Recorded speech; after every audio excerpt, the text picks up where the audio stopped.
エクスペリアは好きを極めたい人々に想像を超えたエクスペリエンスをというビジョンのもと企画しておりまして、エクスペリア1マーク6は想像を超えたエクスペリエンスをさらに極めています。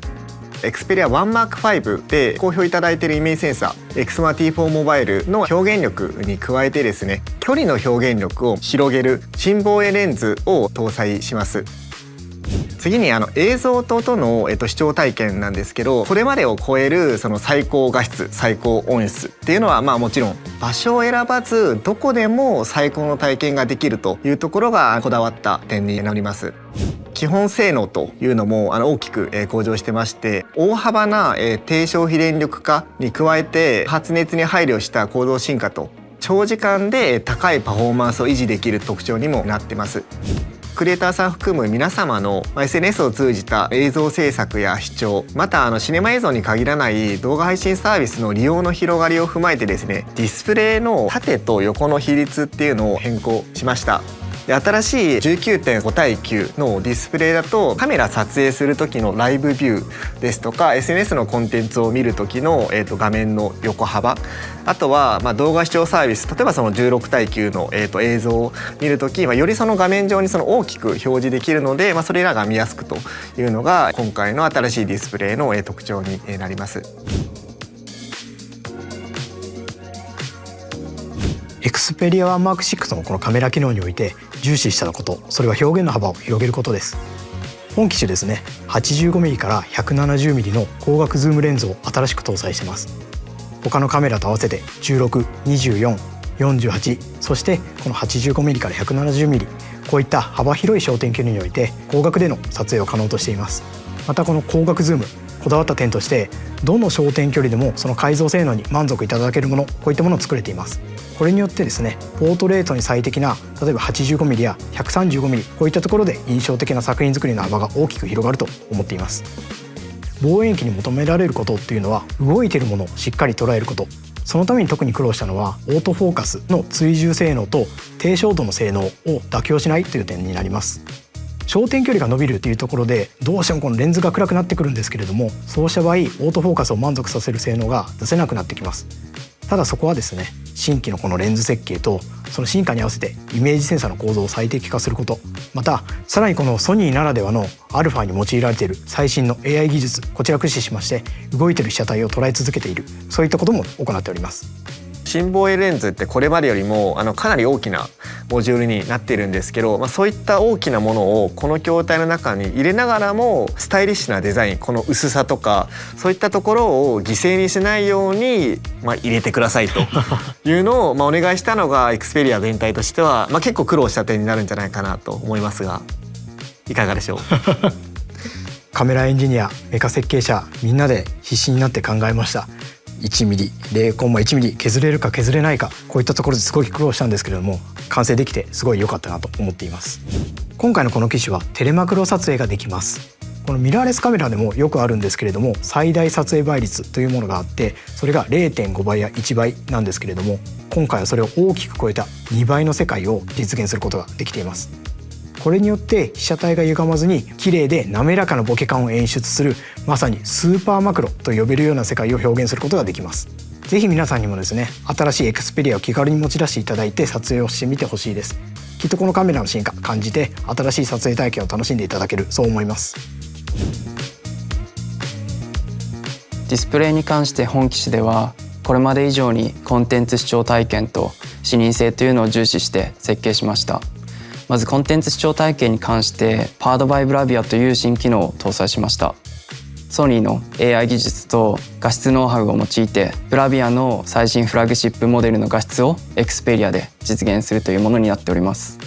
これによってこれまでのエクスペリアで実現できなかった立体感であったり質感、階調表現っていうのを実現しました。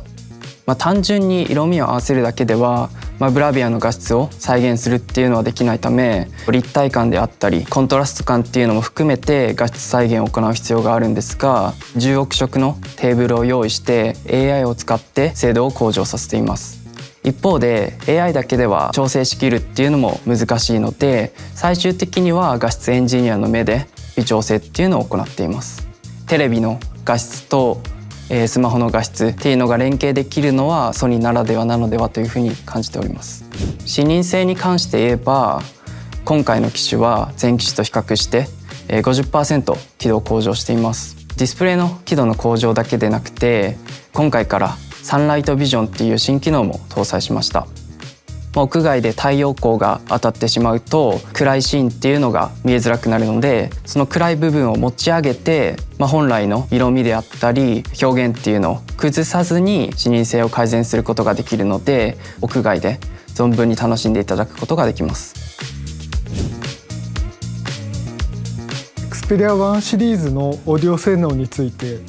あらゆる音源をどんなリスニングスタイルにおいても高音質で楽しんでもらうことを目指して開発を進めています。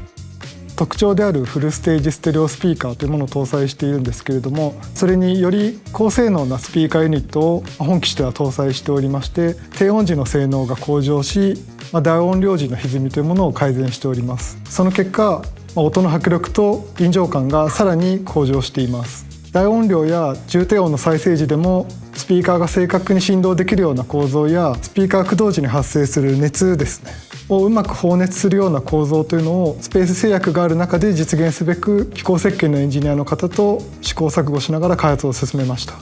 また Xperia のサウンドはソニーミュージックエンターテインメントのサウンドエンジニアにも監修をしてもらいながら音作りを行っています。スピーカーをフロントに均等に配置するだけではなく、新しいスピーカーユニットの性能を生かしきるサウンドチューニングを実施することで重低音の存在感をさらに向上させて、楽器やボーカルなどの音の厚みを向上させながらクリアさやステージの立体感というものも向上しています。ディスプレイとして、絵作りで臨場感を出すっていうのはもちろんなんですけど、絵がいいだけでは臨場感は出せないので、そこはアコースティックのスピーカーと一緒にいい音といい絵で、臨場感を最大限に上げることができてるっていうのが今回の機種になってるので、コンテンツ視聴体験っていう意味では、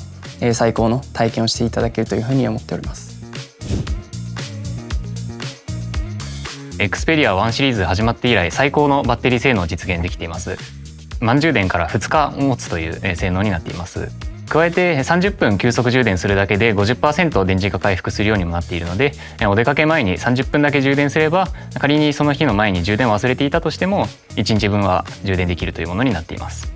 ハードウェア面に関しては LTPO 可変リフレッシュレートに対応したこと、そして新しい有機材を用いたことによって消費電力を低減させることができています。加えてソフトウェアの面についてはより効率的で無駄のないシステムを追求することで、余計な電力消費を徹底的に抑え込む性能と電池持ちを両立させることができています。本モデルについては先ほど紹介ありましたようなディスプレイとかオーディオの性能向上、著しいものですが、バッテリーとしては結構電池を食うものではあるんですけれども、電池持ちを全く気にすることなく安心して使っていただくことができます。Xperia の OneMark6 はソニーの最新技術を結集しまして、あらゆる体験価値の向上を目指して開発しました。今日話したオーディオやディスプレイ、カメラ、スタミナ、それ以外にも多くの点で進化点ありますので、さらに極めたエクスペリエンスをより多くの好きにこだわる人々に届けていきたいなと思います。